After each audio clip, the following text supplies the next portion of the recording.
I'd like to share with you a little story. Welcome to the rice fields, mother. I'm filthy Frank. I'm really edgy. Look at me. If I could kill myself, I would. But I get sent straight back home, so. God left me unfinished! I cannot keep escaping a reality with these drugs!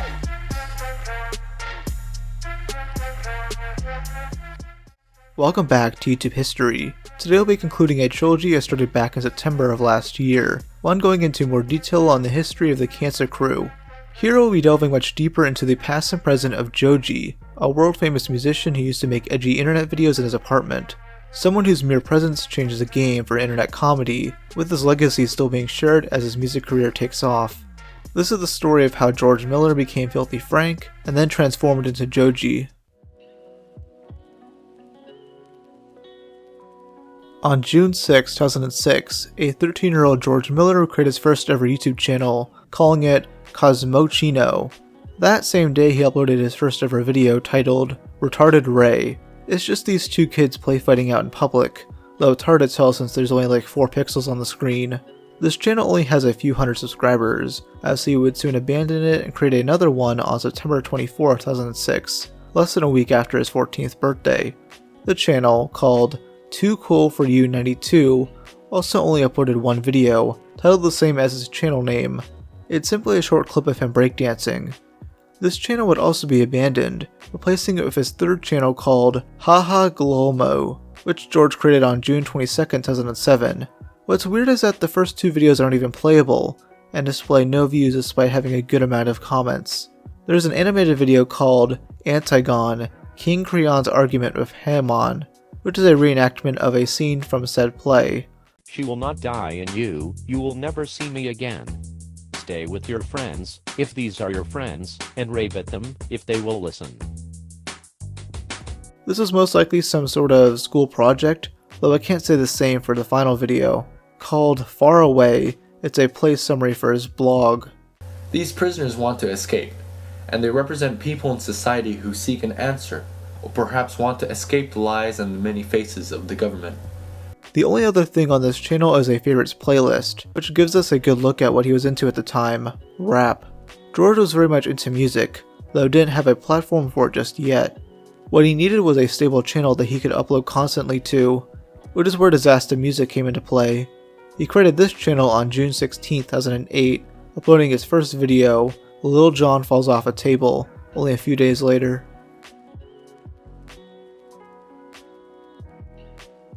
George would soon start introducing several sketch series to his channel, one being called Tempuru Boys. Here, George and his friends would act as the superheroes Red Fly, Blue Moth, and White Ant, taking on the dastardly Dr. Sugihara. It's pretty cringy upon retrospective, but it's very clearly just the boys having some fun. Super speed! That's it! Take a look at my pipstick! What? That's not fair! Come on! Only one full episode was ever released, along with a teaser and separate blooper videos. Around this same time was a full Retarded Ray series, which is apparently a continuation of George's first ever video on the Cosmochino channel. However, this series is mostly lost, as there's only one full episode that's been re-uploaded. Many speculate that George began purging these when his YouTube channel took off, not wanting his friends to get unwanted attention. There's possibly way more videos like these that remain lost. Literally less than 2 weeks after creating DizastaMusic, George would create his 5th channel, although this one only has 4 videos. They're mainly just music parodies, poking fun at people like Soulja Boy and 50 Cent. He would only upload on here for about a week and a half, before abandoning this one too. What I noticed while doing research is that this dude has so many abandoned channels. He made another called Japan Walkers in early 2009, uploading one video in May that year before it became desolate. Then there's a channel called Merry Christmas Shinji, which uploaded one Christmas video in 2011 and nothing else. Even stranger than that is a channel called Stupid Georgie, which simply uploaded a 30-second video of some guy on a motorized scooter. That makes 7 channels at this point, and you'll come to find out, that's not the end of it. Back to DizastaMusic, which was his main account for quite some time. He continued to post weird skit videos, the type of content many creators were making at the time. Videos that relied less on lavish budgets and more on edgy shitpost humor. Just remember this was the same time where Niga Higa and Ray William Johnson were the biggest YouTubers. George made videos like Tragedy of the Homeless Crap, Stupid Ghetto Ghost, But dude, I just want to borrow your Piss! Get out! Well, fine, man. You don't have to be a dick all the time. Just... A Redneck Nightmare, and Never Trust a Horse.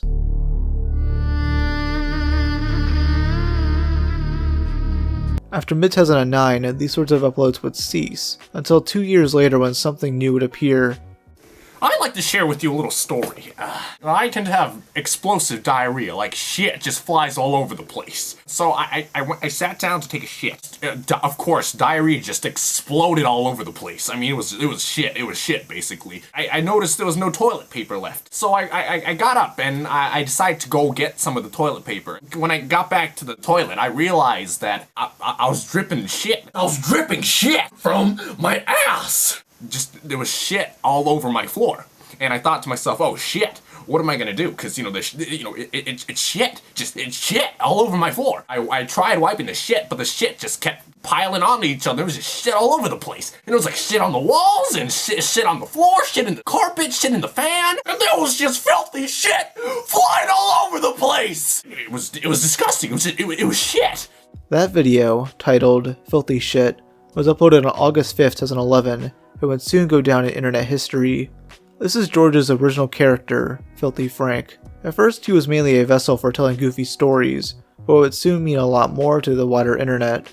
The description for the video reads, "I made a bet with a friend where if I got this video to over 10,000 views, I could punch him in the nuts as hard as I can, so help us out." Yeah, seeing that this video is over 1 million views, George probably punched him so hard that his entire crotch internally combusted on itself. Seeing that the first Frank video did well, at least compared to his other content, George would soon post more. One would be the first of many videos where he reads hate comments. This content would soon shift to rant-style videos, usually incorporating more edgy internet humor. This would all be associated with the Filthy Frank character himself, not George. The channel name would soon be changed to Filthy Frank, and his channel description at the time reads, "These videos are not an accurate representation of my comedy whatsoever. The style of comedy limits me from what I can actually do. I have real material which I would like to share with the world eventually. Until then, I welcome you to a terrible place on the internet." On his defunct Tumblr account, he posted, "I bought this last night. This is a total game changer. Internet fame, here I come." And how right he was. We would first see him wear this pink suit around early 2012, with the first example I could find being the video, me singing Adele. I'm the man in you. Damn it! What I find so funny about it is that he's trying so hard to sing horribly, when we all know his true talent by now. At first this character was referred to as Mr. Pink, but would soon be renamed to Pink Guy. Eventually he'd be accompanied by Red Dick, and the two would go around Japan harassing locals. Though to be fair, this is Japan. I'm sure these people have encountered weirder shit. George's channel became home to many Frank and Pink Guy related shitposts, stuff that the average YouTube viewer would be amazed or bewildered by. This off-the-wall style comedy really drew people in, with this channel reaching 75,000 subscribers by the end of 2012. New characters would be introduced, such as Salamander Man, Mr. Magic Man, and Safari Man. With such characters, George would create classics like How to Get Laid, Step 1 to getting laid. You gotta have a solid mating call. I Hate Fat People, You piss donut glaze. Custard seeps out of your pores. There is nothing inside you except for feces and discontent. How to Say Hello in 30 Languages, Welcome to the rice fields, motherfucker. and How to Pick Up Girls in 30 Different Cultures. Do you want to take a ride on my magic carpet? Even at the time, George was able to create many different memes and inside jokes. And speaking of memes, George would inadvertently create one of the biggest memes of 2013. On February 2nd, 2013, he uploaded Do the Harlem Shake, which is a full upload of a clip he posted a few days prior. This went massively viral, getting over 9 million views within 2 weeks and allowing him to reach 100,000 subscribers. Many others would make their own Harlem Shake videos, using that same song and dance videos where all the participants would go crazy once the beat drops.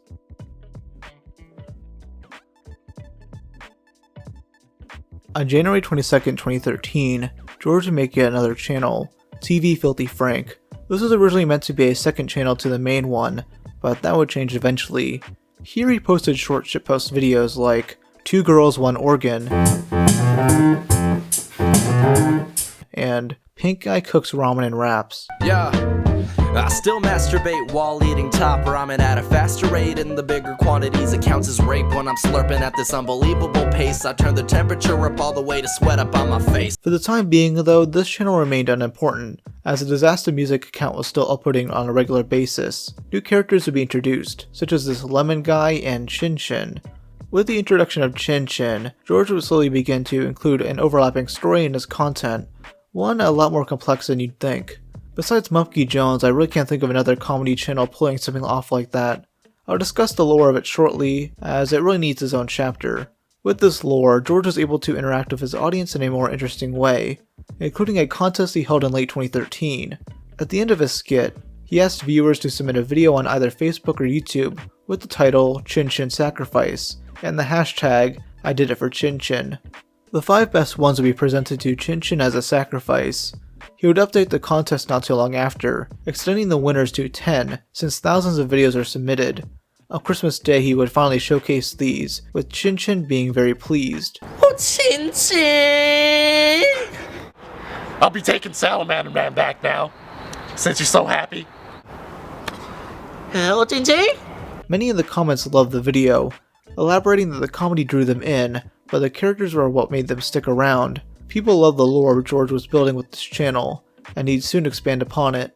Beginning in 2013, George would upload various comedy songs, the first notable one being Dick Pays Rent. Now it's really red and blue like Lilo and Stitch. Now it's really starting to itch. Hepatitis. More of these sorts of rap videos would be uploaded to the TV Filthy Frank channel, such as Erectile Dysfunction Rap. I think I'm dying cause I'm limper than biscuit. At Christmas, a large hard cock is on my wish list. Ew. Bitches Ain't Shit. Bitches ain't shit. Man, fuck these bitches. And Friend Zone Song. The only reason that you're lonely is cause you're fat and gay. These are legitimately really good, it's just that he used his immense talent to shitpost on the internet. These music videos, along with his other short-length content, gained him millions of views, making the channel pretty stable. Realizing this, George began transitioning all of his content to that TV Filthy Frank channel.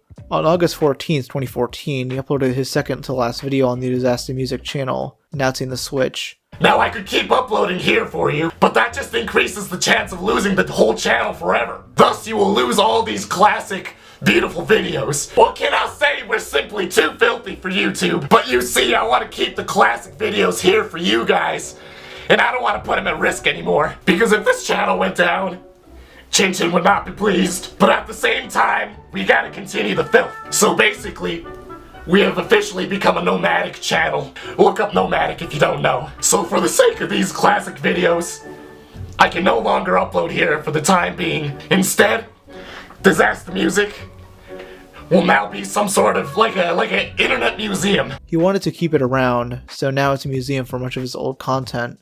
He would upload one more video to it, but it was just another reminder to move over to the TV Filthy Frank channel. Despite the lack of uploads since 2015, the channel would still gain subscribers, finally reaching 1 million in August of 2021. I wonder what his reaction was when he got that golden play button all those years later. George would soon create another channel, this one acting as a new secondary channel, Too Damn Filthy. The first several videos on it mainly composed of more shitposts. On his new main channel, he'd release a full album of Pink Guy songs, made up of various songs he had made up to that point. He would also begin various new series, such as Loser Reads Hate Comments and Japanese 101. In my opinion, this is where the golden era of his channel truly began. You had masterpieces like Weeaboos. I have a katana collection. I've been learning Japanese on Rosetta Stone for like 5 weeks now. I've had so much sex with my body pillow that it stands on its own now. Types of people on the internet. I feel really insecure about myself, so in order to reassure myself that I'm not a fat fuck, I must gain likes for approval! Born in the wrong generation. Surely I, a 15-year-old boy, can't be the only one still listening to 80s music, right? My generation sucks! I wish I was born in the 80s! Ooh, nobody gives a shit! And bad internet rappers. I'm a spiritual, lyrical, individual, spiritual, miracle, lyrical, individual. And mind you, that's just some of the videos he uploaded in 2014. There was more to come. And while it seems like everything was on the upside for George, not everything was going right for him on the inside. On May 3rd, 2014, George would upload the video, Filthy Frank Exposes Himself, to the DizastaMusic channel. And no, this was not a video of him showing his cock and balls. It was a different type of personal video. George introduces himself as the character Joji, interacting with Frank and Pink Guy. Here he opens up about his medical history, explaining that he has a neurological disorder that causes stress-induced seizures. What gave him the stress was running the show, and he wanted his fans to realize that there was more to him than just these characters. Because a lot of the stress came from the idea that you guys don't realize that I exist as well as a human. There's Frank, there's Pink Guy, there's Salamander Man. There are all these wonderful fuckers living here, but then there's me as well. And people not knowing that I existed and that it was just these guys really gave me a lot of stress. You know, because I'm a normal person, just like the rest of you guys. For the fans that aren't content with this, if I broke your precious little fourth wall and you're upset, then you obviously don't support my health, and therefore I do not want you supporting the show. So if you have a problem with it, there's a thing called the Hello, my child. He'd still be making episodes, he just needed to slow down a bit. He introduced himself as a 20-year-old college student from Japan that had recently moved to Brooklyn, New York for college. George then made several announcements, including a separate vlog series separate from Frank. He also announced the Pink Guy album and a separate Joji album which went unreleased. The album would have been called Chloe Burbank, and only 2 songs were released on the YouTube channel and a gold, Tom and You Suck Charlie. George also announced an animated series, which also never came to fruition. The final announcement was the launch of Filthy Frank merch, which did happen. George's Joji character would actually appear in 3 more videos, usually interacting with Frank and Pink Guy and making new announcements. Look, do you have any better ideas, genius? I don't know, if you want to win a girl's heart over, or whatever the fuck you call it, why don't you just, I don't know, be yourself? Fans were pretty accepting of all this, and even added Joji as part of the unofficial Filthy Frank wiki. On the same day George made that exposed video, he made yet another channel called JojiVlogs. Here he'd upload 10 vlog-style videos, trying to showcase more of his personal life. The first episode, uploaded that same month, just shows him walking around Brooklyn with his friends, heading to class, and occasionally making jokes. While his fans were supportive of this series, George was not. He was insecure about it and felt his fans only liked it because he was trying to be funny. He felt that this wasn't as authentic as it should be, so he scaled down the comedy in future episodes. He changed the channel description to, "It's to please me, not you." The next 8 episodes would take place in Japan, where he'd visit many friends you'll recognize from his Filthy Frank videos. He'd give a statement addressing the change in style. It was me trying to please everyone, yet again, as usual. This channel is really just for myself, so if it bores you, I'm terribly sorry. My life is pretty boring. The 10th and final episode would take place in Brooklyn once again, hanging out with his friends for his 21st birthday. Following this, the channel would soon be abandoned like many of his others. It lasted only 4 months, with all episodes being wiped by the end of the year. The same would happen to all 4 videos featuring the Joji character. So, what happened? Well, much of the reasoning is just speculation, but it appears he regretted revealing his personal life so blatantly.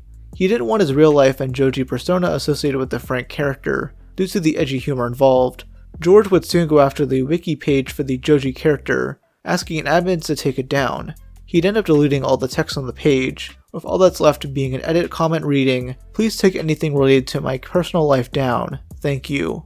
The admins, initially fine with the page's deletion, spitefully kept it up, arguing with George himself in the wiki's forums. This is when George threatened to delete the wiki altogether, partially since he was working on his own website that would explain the lore. Many thought that last part was bluff, as this website was never created or mentioned elsewhere. There really were no good guys in this situation, as the admins were blatantly being assholes to him, while he was threatening to remove the wiki. George just seemed desperate to do so, as in the end he just wanted them to stop talking about his personal life. Both sides finally agreed to a settlement. The site would stay up if the Joji page was never updated, and now just shows a single image reading, Joji is no longer a supported character on the Filthy Frank show, RIP 2014 to 2014. He was sacrificed to Chin Chin by his autistic fanbase. Many assume he did all this due to negative fan reactions towards sharing his personal life, but it was actually quite the opposite. The amount of positive fan reactions spooked him, and he felt like he was no longer in control of his personal life. He just realized this all too late, and tried doing damage control in a confrontational way. George isn't perfect. He's a human like everyone else. He didn't like how obsessive people were to his personal life, and wanted to separate his YouTube career from it. If you want to learn more about this era of Filthy Frank, I recommend watching this video nbduckman did last summer. Going into 2015, George would continue pumping out massively successful videos. This partially has something to do with the more relaxed upload schedule, allowing him to focus on quality rather than quantity. He released classics such as 100 Accurate Life Hacks. Are you an irrational radical feminist? Well, here's a tip.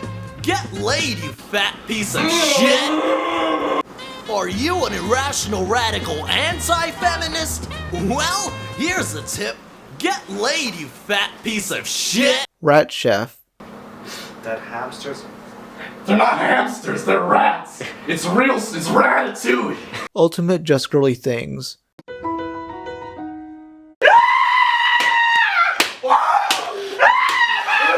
And Porn Title Rap. Big Harry Gustavo waxes gack. You've got midget, scene 1. Lemon stealing whore. Baby thrown off balcony. I think what makes these videos hold up so well is the many layers of irony that is able to poke fun at modern society. One of the biggest examples of this is his video, Worst Animal Rights Activists, with the description reading, an abstract, dark humor themed post-dadaist take on animal rights movements and the food industry, exploring the flaws in both extremes. Standing up to mass consumerism, we must preserve wildlife for future generations. This sort of describes the video, though the first half is just Frank playing with 2 dead birds. His friend Shaman finds them playing in the bath, immediately ranting about how fucked up he is. He threatens to call PETA, leading Frank to drop some absolute truth bombs.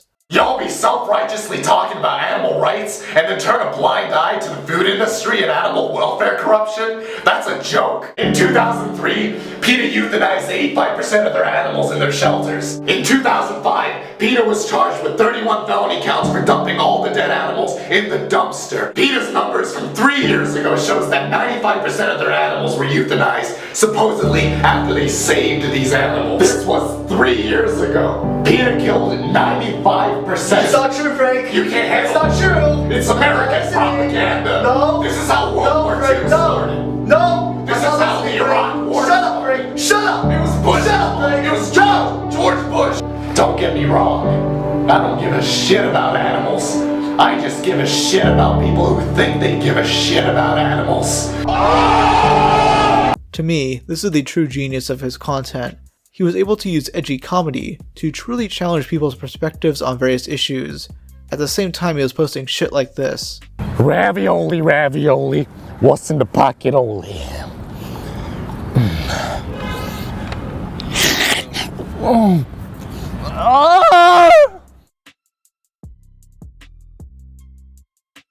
So originally I was just going to go on a simple tangent about the lore, but it just needed to be its own chapter. It's legitimately insane and hard to analyze, and George did that on purpose. There's 2 versions of it pretty much, the version from the videos and the version from the book, Francis of the Filth. I'll mainly be discussing the latter, although I won't be going too much into detail. I recommend watching Node Armstrong's video on it if you're interested in a better explanation. Basically, there are 3 different omniverses, each with their own universes and dimensions within them. Within these exists beings of 7 tiers. The first are the wretched, beings with no real consciousness who live in pure agony. The beasts are your typical animal species. The mortals are more cognitive beings like humans, who are usually ignored by the more powerful beings.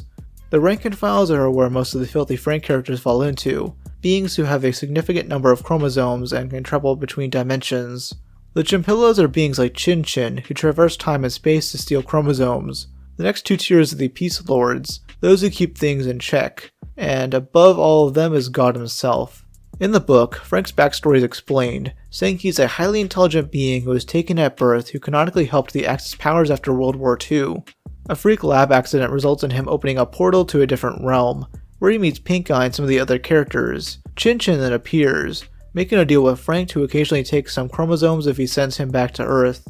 Frank and the gang end up in New York in modern day, having to fit in while trying to fend off Chin Chin. In terms of the videos, the lore explanation usually begins with the video Rock Paper Scissors, where Pink Guy meets Red Dick. Red Dick loses a game of Rock Paper Scissors and gets Prometheus to beat him up. So Pink Guy summons Chin Chin in desperation, who manages to defeat Red Dick but also gets taken out by Prometheus. Prometheus!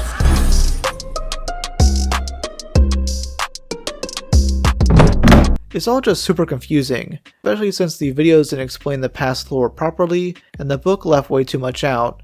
The book never mentioned fake Frank, Chin Chin's initial revival, or just any of the collabs. Even if you're really into Filthy Frank, you don't have to worry about understanding the lore. I guarantee you he did this to fuck with us. It's honestly brilliant satire when you think about it. To make fun of other pieces of fiction of complicated lore, he made his own. He made the canon confusing, and left paragraphs on top of paragraphs with random exposition or info drops. I think what he was trying to do, at least with the videos, was have his fans put the pieces together and make their own complex story. It gave way to some interesting community interactions, like his Photoshop contests and video contests. Speaking of the latter, in spring 2015, George launched another Chin Chin Sacrifice competition, with the 10 winners being showcased. Of those, one stood out.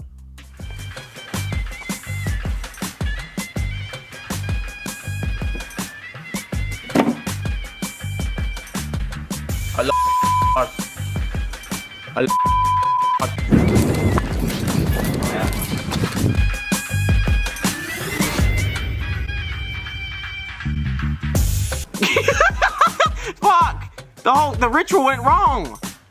Shit! Wait, no. Negative Chin Chin! What are you doing?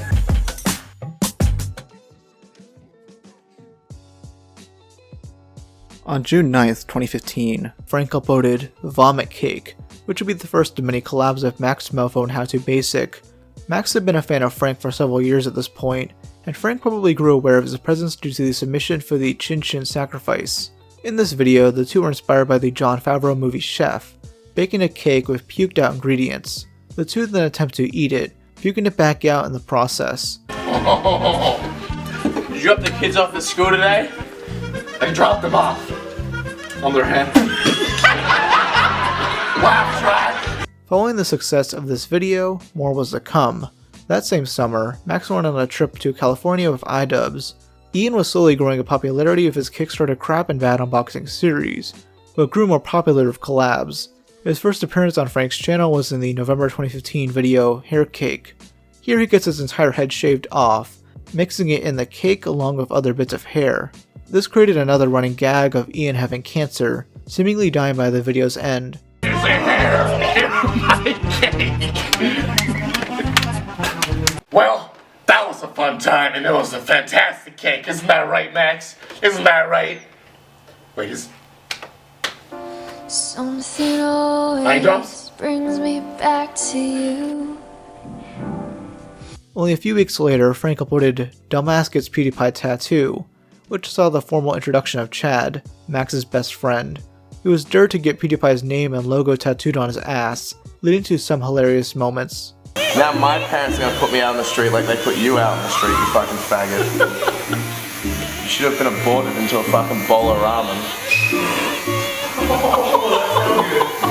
This collective would soon come to be known as the Cancer Crew, made up of Frank, Max, Ian, Chad, and How To Basic, along with what other weird hooligans would show up. Chad would soon become known as Anything for Views, as his reputation from this one video gained him heavy notoriety.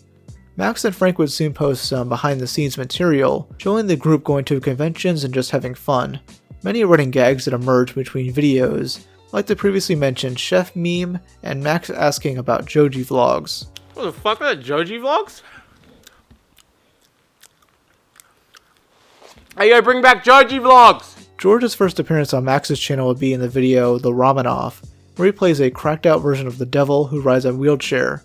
Him and Max cook ramen noodles in a washing machine and nearly burn themselves multiple times.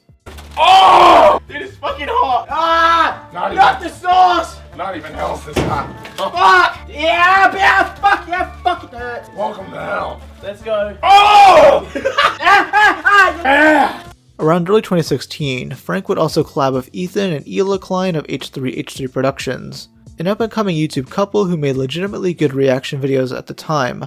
These videos included Ethan's Feeding the Homeless reaction, a Would You Rather video on the Too Damn Filthy channel, and various cameo appearances such as the Life Hacks video. These collabs are much easier to do since they both lived in New York City at the time. Sometime that March, Frank would fly back to Australia to film even more videos of the crew. These included such masterpieces as Deadly Twister, Rock and Red, Panda Nature documentary, No, not again, not again! No! No! Edward Watermelon Hands, Asshole greatest. and Damascus iDubbbz Tattoo. Get him the food. Get him. Holy shit. In my opinion, there's two that stand out from this collective. One is the Super Trash Bros video, where Ian plays Luigi and Frank plays a depressed and suicidal Mario. This skit sees Mario having a mental breakdown in the woods, before both brothers must rescue Max, playing Peach, from Chad, playing Donkey Kong. This leads to an epic battle where Luigi saves the day by throwing a ball of fire at Chad's ass. I have the power! Take this, you big monkey! Fuck! Go in the water, go.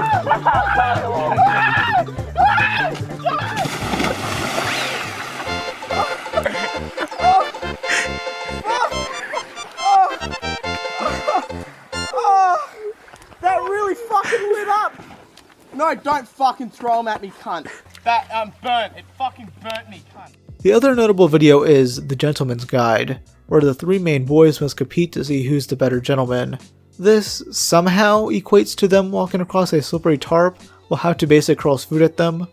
Max then cross-dresses, something he does quite often, and the two other gentlemen must protect her and learn what consent is. Remember, a true gentleman always gets consent. Wait, that wasn't very enthusiastic. It was not. Can we or can we not? Yes or no? Yes. That did not sound enthusiastic. It has to be enthusiastic. Hell yeah. They must then read tongue twisters under the threat of electrocution. Did Dick Pickens prick his prick? Ah! No,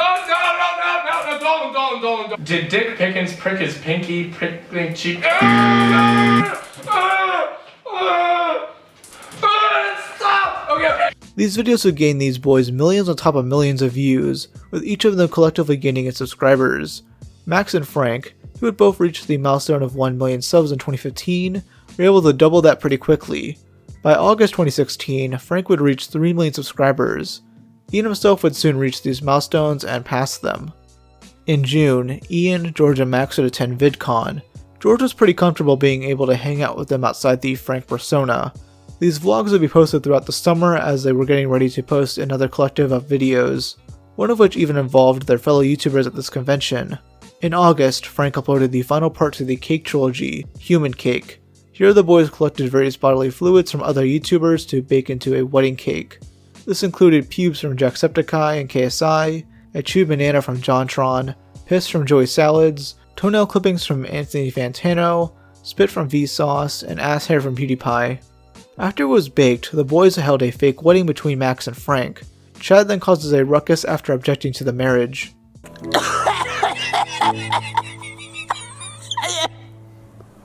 Object. Shut the fuck up. Just shut the fuck up. Fat cunt!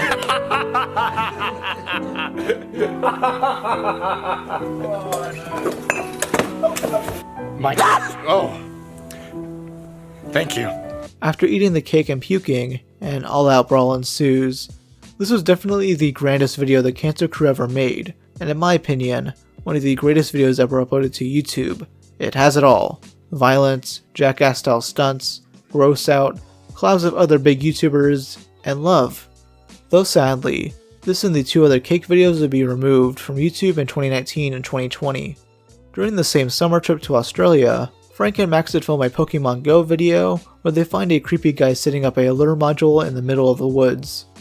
And there's this fucking old dude in his car, and I said wind the window down, and this fucking old dude's on his phone Parked at this park in the middle of a storm, 12 o'clock, midnight, up the road from my house. 100%, no fucking word of a lie. Another was a lore video where a pink guy fought off Ian wearing his trademark Tango costume, only to be saved by a salamander man. They would then release some more behind the scenes stuff before the final Cancer Crew video, Deadly Twister 2. This is up there with Human Cake, as the three once again endangered themselves for our entertainment. Ian, Frank, and Max must survive the game, while being whipped and punished by Chad in a diaper. It ends with How to basically going berserk and pissing off iDubbbz.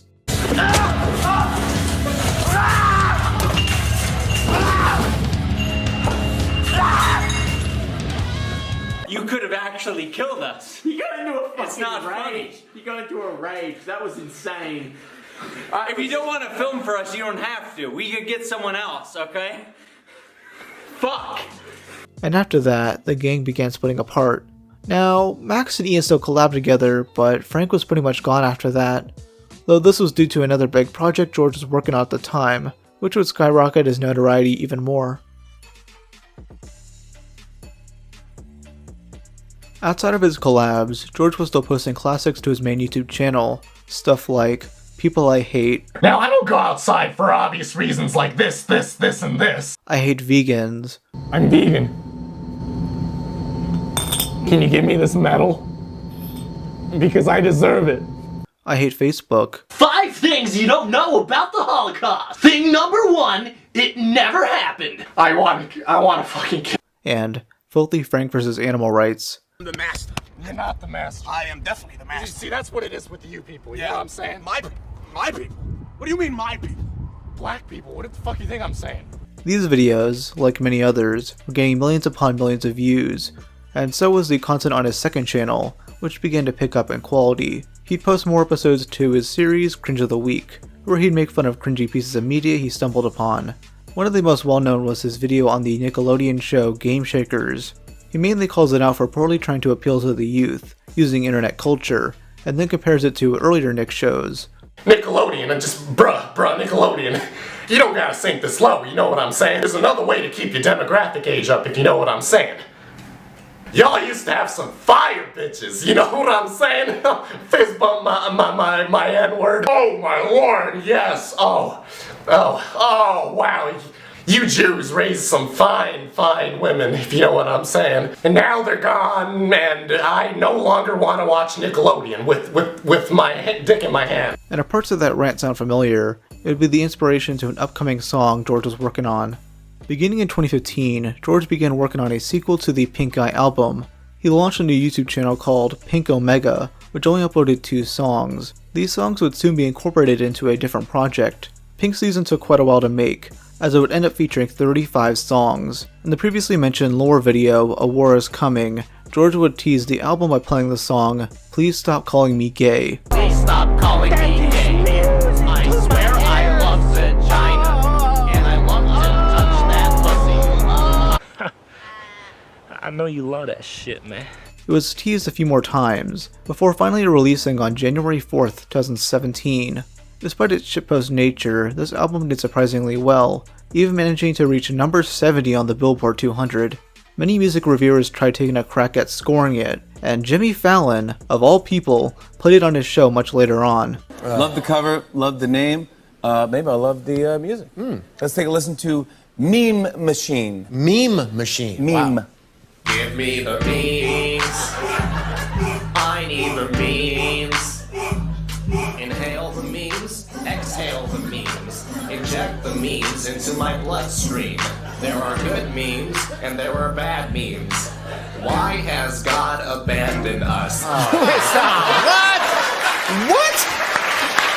Why has God abandoned us? Oh my goodness. Wow, I got deep. That memes that song. Yeah, but Perfect.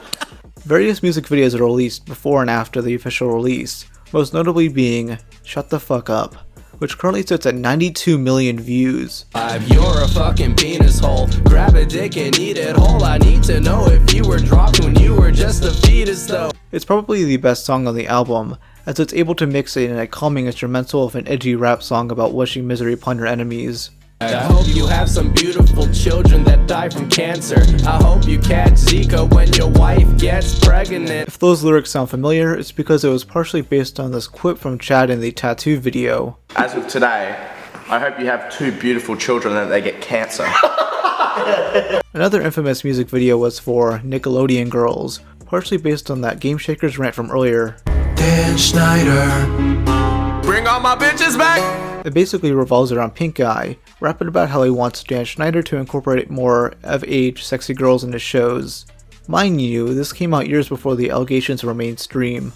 Other notable songs include Me Machine, She's So Nice, Club Banger 3000, Help, and Dora the Explorer. Dora the Explorer, Dora the Explorer, bitch look good for a 4-year-old. Yeah, these songs are edgy nonsense, but in a good way. It's just a fun way of expressing his weird-ass sense of humor, mixed in with actual talent, though this edginess would result in 2 songs being removed from YouTube, Spotify, and iTunes, that being Dog Festival Directions and White is Right. Towards the end of this album is the audio-only skit, Goofy's Trial. You've most likely seen the animated version done by Shiglu, with the meme, "I'll fucking do it again." Okay, it's literally just a skit where Goofy commits a school shooting, and ruins his chances of getting off scot-free. Yeah, it's time to mention Pimp My Wheelchair, up there alongside Human Cake as not only one of the greatest Filthy Frank videos, but one of the greatest YouTube videos ever. It's a classic that has been able to reach 20 million views. In it, Frank helps this vulnerable young man upgrade his wheelchair, not so that he can use it better, but so he can get some bitches on his dick. Wheels is an upsitting citizen. Except for one problem. He can't get any pussy. Not with that wheelchair. Yo, so how about you try, baby girl? Nah, no thanks. Disabled niggas eat good pussy, man. The jokes in this one still hold up and actually get chuckles out of me even upon my 10th rewatch. What makes this great is that Frank doesn't treat Wheels like some overly sensitive idiot who needs to be coddled. He treats him like he would anyone else. That is to say, he treats him like shit. But it's wholesome. Wheels is also just plain hilarious. Nothing he says is unfunny, and says some of the video's best lines. So we'll roll with it. Fucking able-bodied bastard, you yellow motherfucker, we should buy me a 3rd time. Listen, I'm trying to help you here, okay? Yellow bastard. Shut your mouth and... By the end of it, despite getting fucked over by Frank, he manages to get a girlfriend and rides off into the night. Going into 2017, George would gradually wind down uploads, mainly focusing on the Pink Season album including the lore. Chin Chin's return was set up, all culminating in an upcoming finale.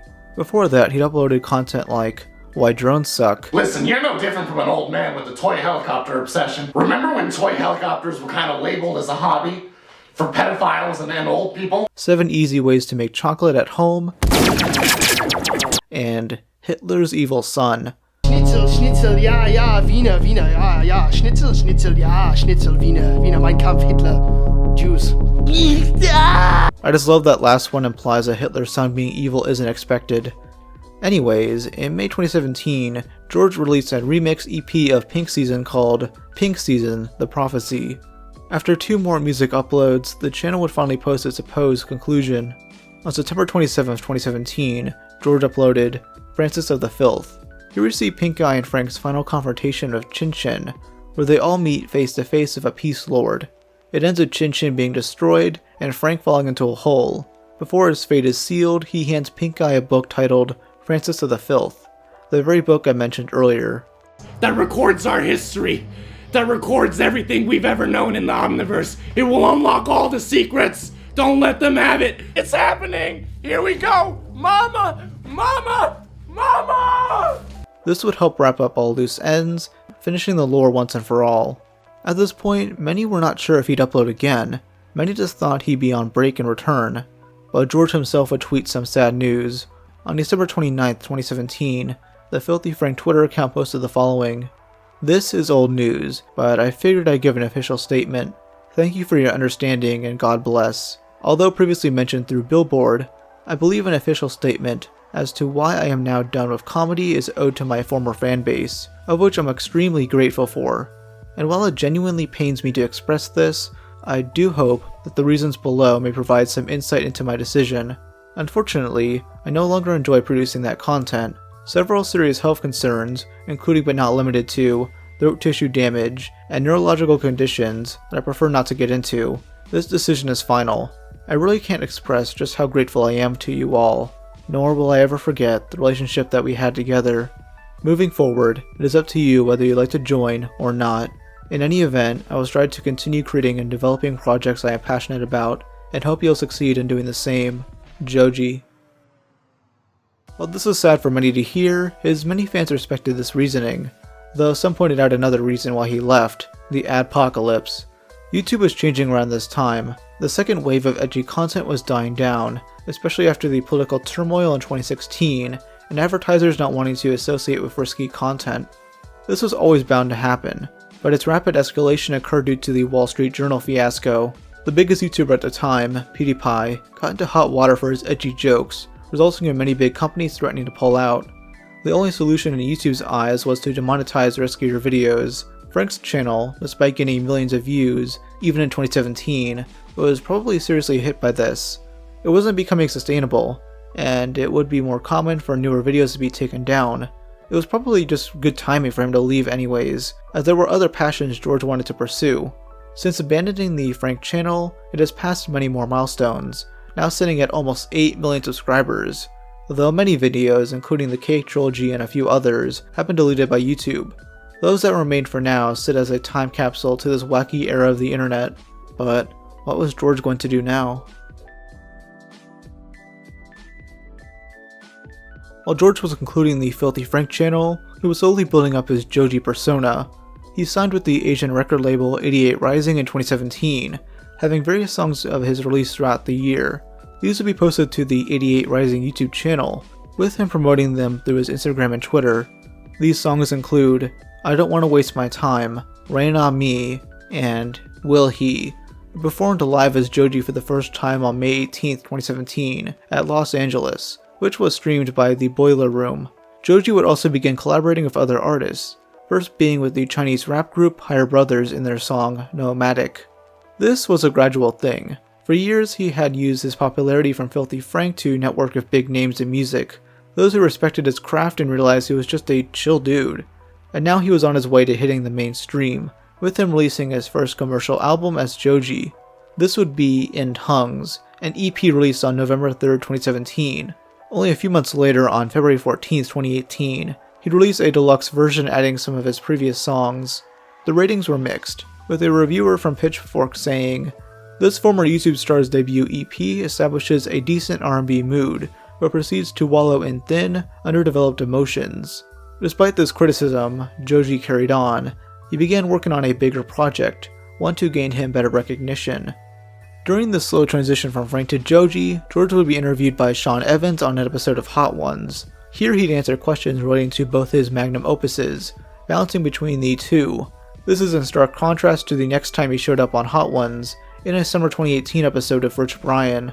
The two strictly talk about their music with 88 Rising, not deviating much from that side of their life. But this time he had fully transitioned to Joji.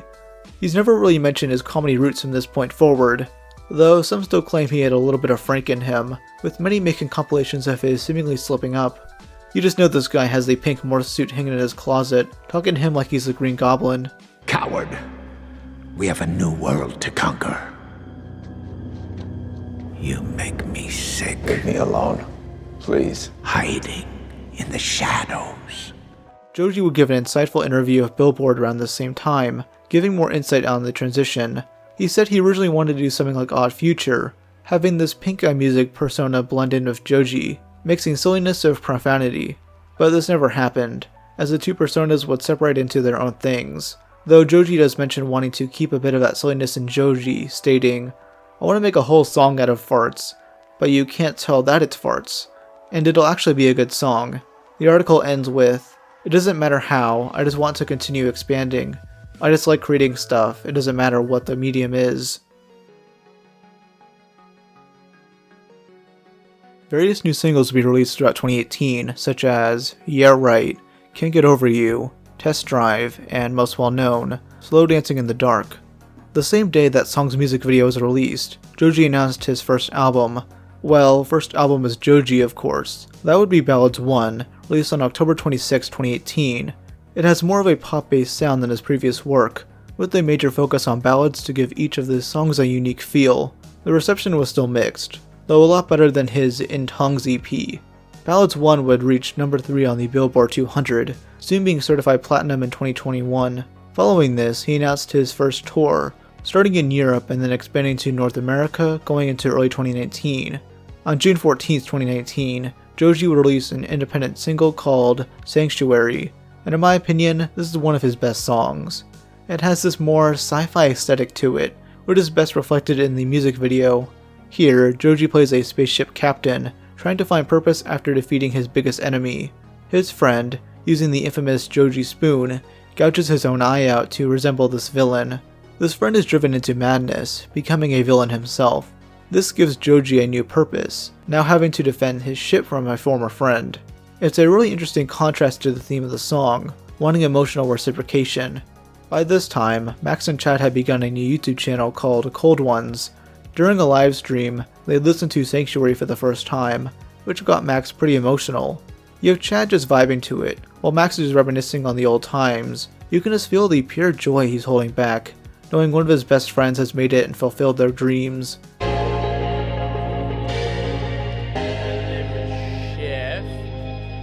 Deep.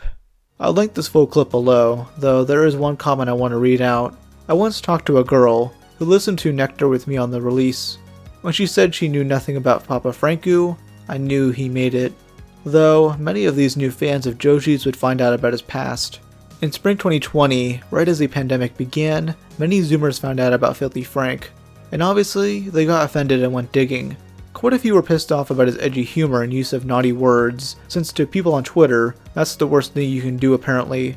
Though this controversy didn't last long, since Joji never responded to validate these people's feelings. This was around the same time many began digging into the past of other big YouTubers, which caused other, much bigger controversies, with people like Jenna Marbles and Shane Dawson. And let's be honest, every famous person has done stupid shit in their past. They only deserve cancellation depending on how malicious or criminal it is. All Joji did as Frank was make people laugh in a character.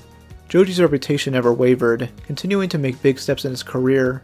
In March, just before the pandemic started, Joji performed live on The Tonight Show starring Jimmy Fallon, the very same show that played his Pink Eye song, Meme Machine, though now he was being taken seriously, performing a new single titled Run. This would be the first of many singles for his second album. Alongside Run, he released Gimme Love and Daylight.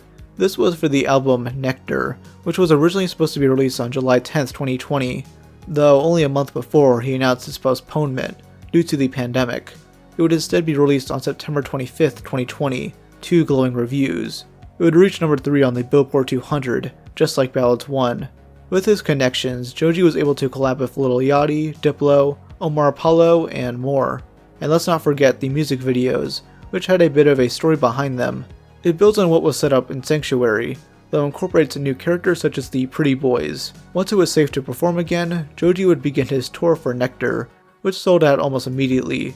These shows would continue up until 2022, when he began working on his third album. On June 10th, 2022, Joji released his biggest song to date, Glimpses of Us.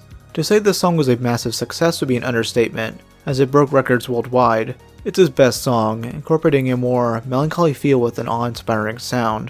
It was originally going to be sung by Charlie Puth, but he declined, and I couldn't be more happy that he did, as Joji's vocals are absolutely perfect for it. It was written in 2019 by songwriter Riley McDonough, during the 3-year anniversary of Christina Grimmie's death.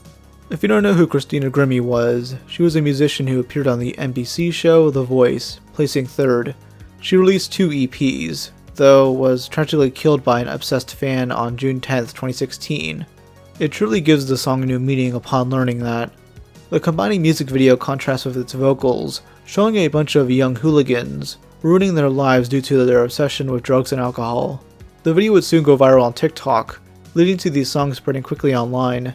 2 more singles, Yukon and Die For You, would be uploaded online, before Joji released his 3rd album on November 4th, 2022, Smithereens. It would gain similar critical acclaim, just like with Nectar, reaching number 1 in various territories, that only reached number 5 on the Billboard 200. Not too long after, George would tour throughout the world, even in Australia and New Zealand. During one show, he allowed 2 old friends to watch from backstage.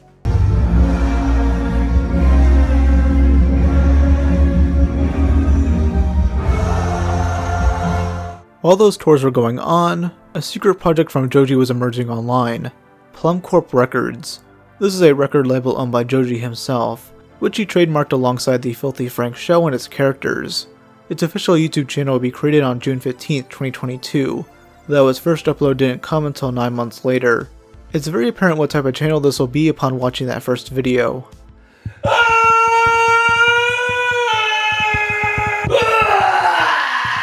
Yep, Joji is back to making comedy, and I couldn't be more happy. Now obviously it's not the same as Filthy Frank, but still has that style of absurdist shitpost humor. It's a project Joji can pour his time into, so he's not just working on music. Plus, it's nice seeing that Ethan Klein is doing something besides his bland-ass podcast. Many other weird videos like this would be posted, such as Aquaman 4. Oh, Aquaman likes big asses too. Aquaman. Now you talking about shit. Aquaman wants some junk in the trunk. I don't want no bullshit flat ass. Freaky Washington. I ate some 5-ameo DMT frog nuggets. Where am I? Across the Delaware River to get more pussy. Walter White on a perk. Jesse, I'm busting off the pill. Oh, this perk has me reaching for the Luger. And Michael Phelps fit evaluation. Though most recognize this channel due to the Dracula Flow series, where this fine specimen of a man spits some absolute bars. They're sick in the head. They forgot I'm him. I'm the himulation. In reality, this is just actor John Davis Walker in a vampire costume, with hair sharpied on his head.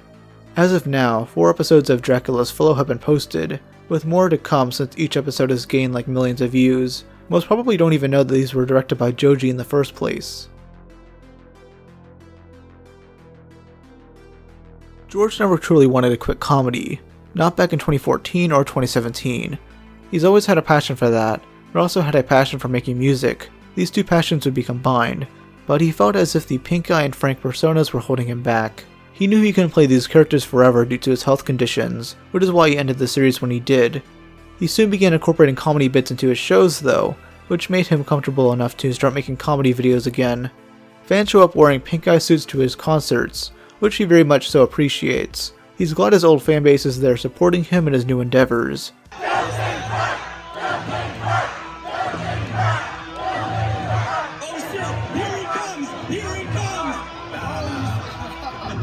We already got one in the crowd right there.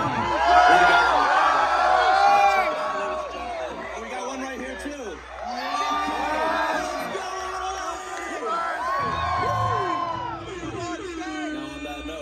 On that note, Adelaide. Yeah, that was funny. On that note, I'd like to ask you to give me something. Can somebody give me the pussy, please? This is in stark contrast to his former friends, mainly iDubbbz. As discussed before on this channel, Ian has changed for the worse. He now shits on his old fanbase, and disavows his old content, getting himself deeper and deeper into pointless drama. George never did anything like that. He still appreciates his old fans, and never tried disavowing his old stuff, despite how different it was from who he is now. Ian will continue to cope, and will never admit that he's wrong about any of his recent actions. Nobody cares about him anymore, not even his recent fans who so adamantly supported him during the backlash. Just look at the views on his recent videos. Max and Chad on the other hand are still making the content that they love.